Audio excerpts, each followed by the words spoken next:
It is a promise we make to our children, that each of us can make what we want of our lives. It is this promise that has defined so many great Americans. I stand here knowing that my story is part of the larger American story, that I owe a debt to all of those who came before me, and that in no other country on earth is my story even possible. And it has defined him as well.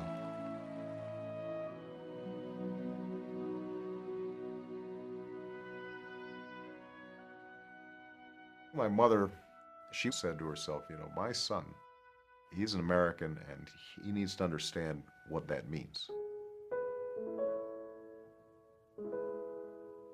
His childhood was like any other, but it was his search for self that defined him. My father, I only met him once for a month when I was 10.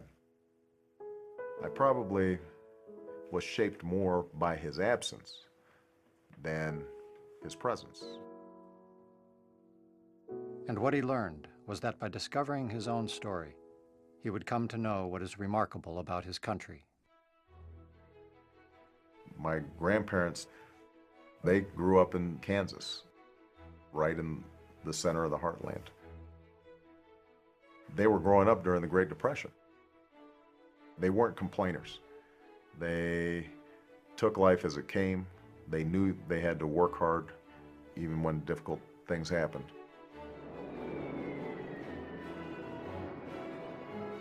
His grandfather fought in Patton's army. His grandmother worked on a bomber assembly line. But it was his mother who would see in him a promise and understood what she needed to do. She'd wake me up at 4:30 in the morning and we'd sit there and go through my lessons. And I used to complain and grumble. You can imagine a 6, 7, 8-year-old kid having to wake up at 4:30. And, you know, if I grumbled, she'd say, well, this is no picnic for me either, Buster. The only time I ever saw my mother really angry was when she saw cruelty, when she saw somebody being bullied or somebody being treated differently because of who they were.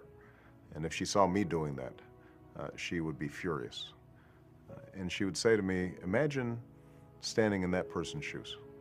How would that make you feel? That simple idea, I'm not sure I always understood when I was a kid, but it stayed with me. In Chicago, he would find a calling. I loaded up all my belongings in this raggedy old car, and I drove out to Chicago. Didn't know a soul at the time. There were factory closings, lost jobs, failing schools. And in the people he met, he would find answers.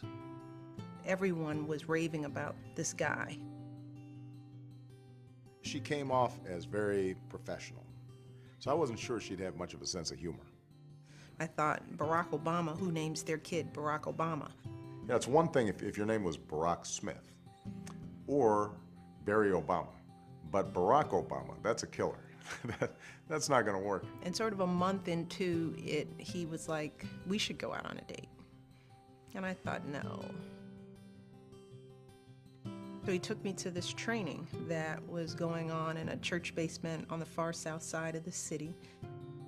Most of the folks in that basement were there because they had faced some point of hopelessness. We walk in and he takes off his suit jacket and launches into what I think is the most eloquent discussion about the world as it is and the world as it should be. And that was it. Really, after that day, that was it. I was in love with him.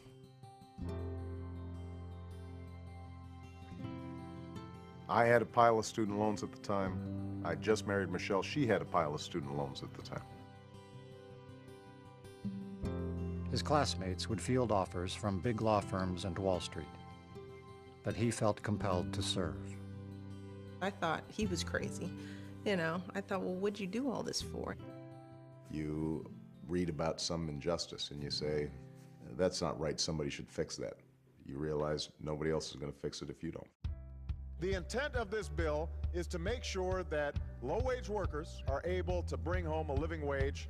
Tax cuts for workers, welfare to work, and health care for those without. You're unemployed, you've got no health insurance, your kid is in a lousy school. That's day-to-day stuff. That's what people live on a day-to-day basis. Pieces of legislation that he carried, he believed in. He was not carrying it for a group. He was not carrying it for a lobbyist. I remember the first trip I took to downstate Illinois. Yeah, when I got down there, people were completely familiar to me. They were all like my grandparents. And in Washington, he would remember why he was running and who he was fighting for. Energy independence, fighting nuclear proliferation, ethics reform. I watched him stand in the middle where a lot of the senior members of the Senate were saying, hey, go away and leave us alone. He wouldn't.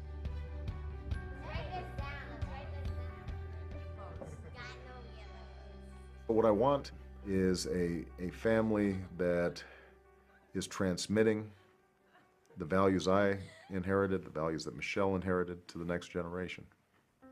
Hard work, honesty, self-reliance, respect for other people, a sense of empathy, kindness, faith. My mom passing away was one of the toughest moments of my life. You know, we always had a small family, and she was, sort of the beating heart of that family. It was a reminder to me, boy, life sure is short, and you better seize the moment.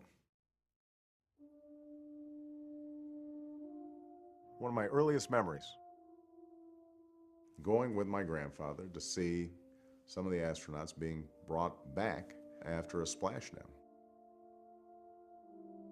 Sitting on his shoulders and waving a little American flag. And I remember my grandfather, who always had a big imagination.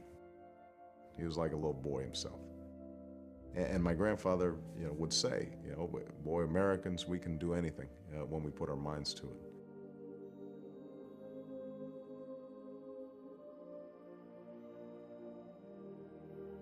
It is a promise we make to our children, that each of us can make what we want of our lives. It is a promise that his mother made to him, and that he would intend to keep. I stand before you today to announce my candidacy for President of the United States of America. I don't think we've ever had a conversation about being a senator or being president. It was always about trying to move people. Every generation, we have an obligation to work on behalf of the next generation. We've got to work to make their lives better. I know what it's like not to have a father in the house. To have a mother who's trying to raise kids, work, and get her college education at the same time. It is that fundamental belief, I am my brother's keeper, I am my sister's keeper, that makes this country work.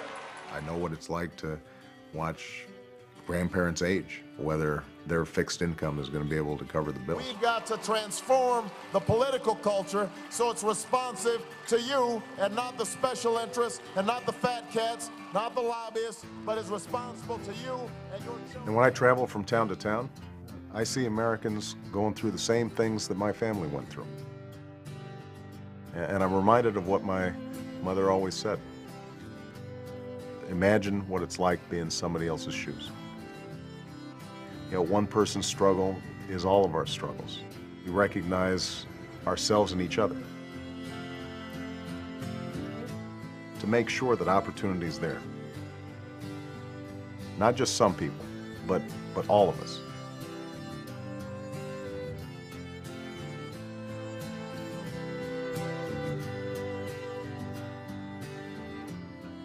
And that's the country I believe in. That's what's worth fighting for.